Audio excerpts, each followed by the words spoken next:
내가 처음 엄마의 눈물을 본 건 내 목소리가 사라진 그날이었다. 그날 아침은 여느 때와 다를 게 없었다. 커튼 사이로 들어온 햇살이 방 안을 적시고 부엌에서는 된장국 냄새가 피어오르고 있었다. 나는 느릿하게 눈을 떴고 엄마는 익숙한 목소리로 아침 먹으라고 외쳤다. 일어나. 밥 식어. 난 벌떡 일어났고 평소처럼 소리를 냈다. 엄마, 오늘은 똥만두 먹고 싶어. 그런데 이상하게도 내 목소리가 허공에 퍼지지 않았다. 입은 열렸고 나는 분명히 소리를 냈는데 공기는 조용했다. 아무 소리도 나지 않았다. 순간 나는 두려움에 사로잡혔다. 내 입술은 떨렸고 다시 소리를 내보려 했었다. 하지만 목구멍은 굳어 있었고 그 어떤 음절도 세상 밖으로 나오지 않았다. 엄마가 나를 바라봤다. 나의 얼굴에 깃든 공포를 본 듯했다. 하지만 엄마는 아무 말 없이 내게 숟가락을 건넸다. 그날 엄마는 울지 않았다. 차갑게 식은 밥을 조용히 입에 넣었다. 식탁 위에는 나란히 앉아 있지만 우리는 말이 없었다. 나는 말하고 싶었다. 도와달라고, 무섭다고, 이상하다고. 그런데 그 어떤 소리도 허락되지 않았다. 병원이었다. 다음 장면은 낯선 천장, 하얀 조명, 그리고 내 목을 감싸고 있는 붕대였다. 의사는 조심스럽게 말했다.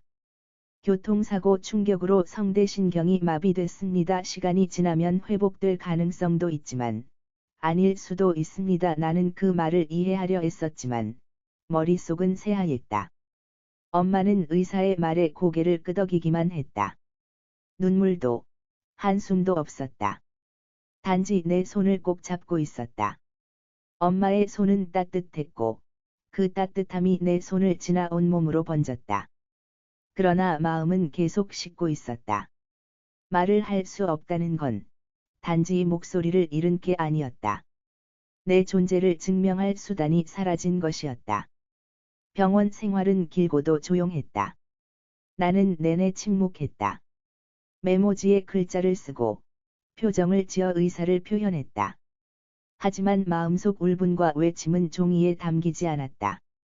왜 하필 나야? 다시 목소리를 되찾을 수 있을까? 내 삶은 이제 어떻게 되는 걸까?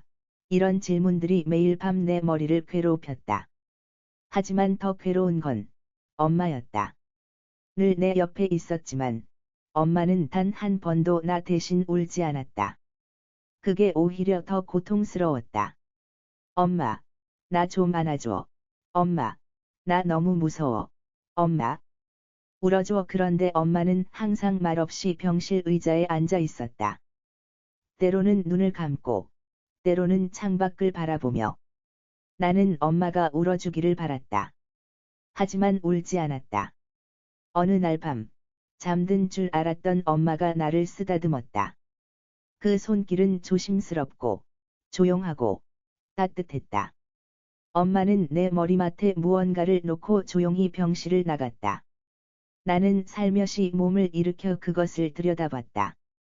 노란색 포스트잇이었다. 지금은 내 목소리가 안 들리지만 엄마는 언제나 내 마음을 듣고 있어. 그 문장을 읽는 순간 눈물이 쏟아졌다. 침대 위에서 소리 없는 울음을 터뜨렸다. 숨이 막힐 정도로, 가슴이 조여올 정도로 울었다. 하지만 내 울음은 여전히 세상에 들리지 않았다.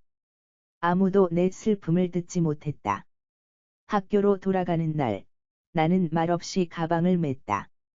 길가에서 엄마는 내 손을 꼭 잡았다. 너 괜찮아? 입술만 움직였고 소리는 없었다. 학교에 도착해도 나는 침묵했다. 친구들의 시선이 나를 스쳤고 몇몇은 수근거렸다. 지가 말 못하는 애래. 이젠 벙어리야. 나는 귀를 막고 싶었다. 하지만 내 귀는 너무도 또렷이 들리고 있었다. 선생님은 내게 질문을 했다. 나는 고개를 숙였고 아무 말도 하지 못했다. 그 순간 누군가 문을 열고 들어왔다. 엄마였다. 교실 뒤편에서 나를 바라보다 있었다. 선생님은 당황했고, 엄마는 작은 손짓으로 말없이 나를 데려갔다. 그날 이후, 엄마는 매일 내 옆에 앉았다. 학교에서, 집에서, 병원에서. 엄마는 말이 없었지만, 늘 곁에 있었다. 함께 책을 읽고, 함께 밥을 먹고, 함께 산책을 했다. 엄마의 입은 항상 닫혀 있었지만, 엄마의 손과 눈과 표정은 수천 마디 말을 대신하고 있었다. 우리는 말 없이 대화했다. 서로의 숨소리로, 눈빛으로, 침묵으로. 시간이 흐르며 나는 조금씩 적응했다. 메모지에 익숙해졌고, 수화도 배웠다. 말하지 않아도 되는 방법들을 익혔다.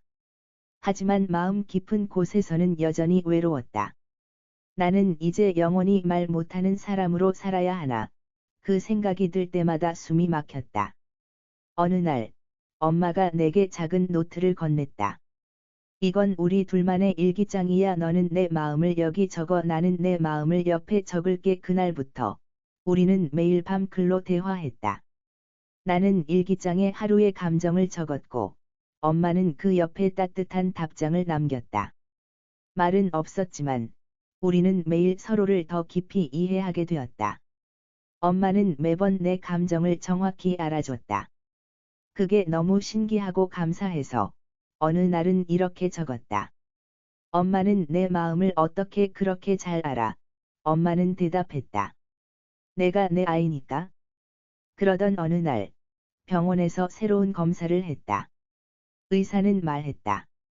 조금씩 회복 조짐이 보여요. 연습을 계속하면 언젠가는 다시 말할 수 있을지도 몰라요. 그 말은 희망이었다. 그리고 동시에 불안이었다. 말할 수 있게 되면 뭐가 달라질까? 하지만 나는 해보고 싶었다. 다시 소리를 갖고 싶었다. 그래서 매일 혼자 목소리를 내보려 연습했다. 조용한 방에서, 거울 앞에서, 입술을 움직였다. 처음에는 아무 변화도 없었다. 하지만 한 달쯤 지났을 때, 아주 작은 아 소리가 났다. 나는 믿을 수가 없었다.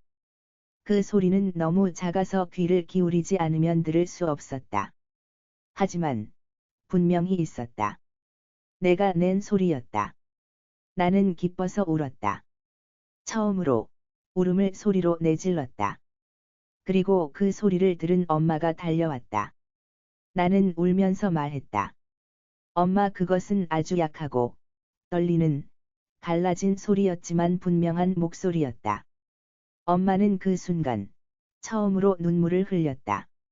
목소리가 사라진 날에도 울지 않던 엄마가, 그 작디작은 소리를 듣고 울었다.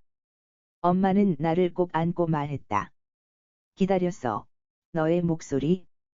그날 밤, 우리는 아무 말 없이 서로를 바라보았다. 그리고 나는 조용히 속삭였다. 엄마, 사랑해. 엄마는 고개를 끄덕이며 말했다. 나도, 너를 너무 사랑해.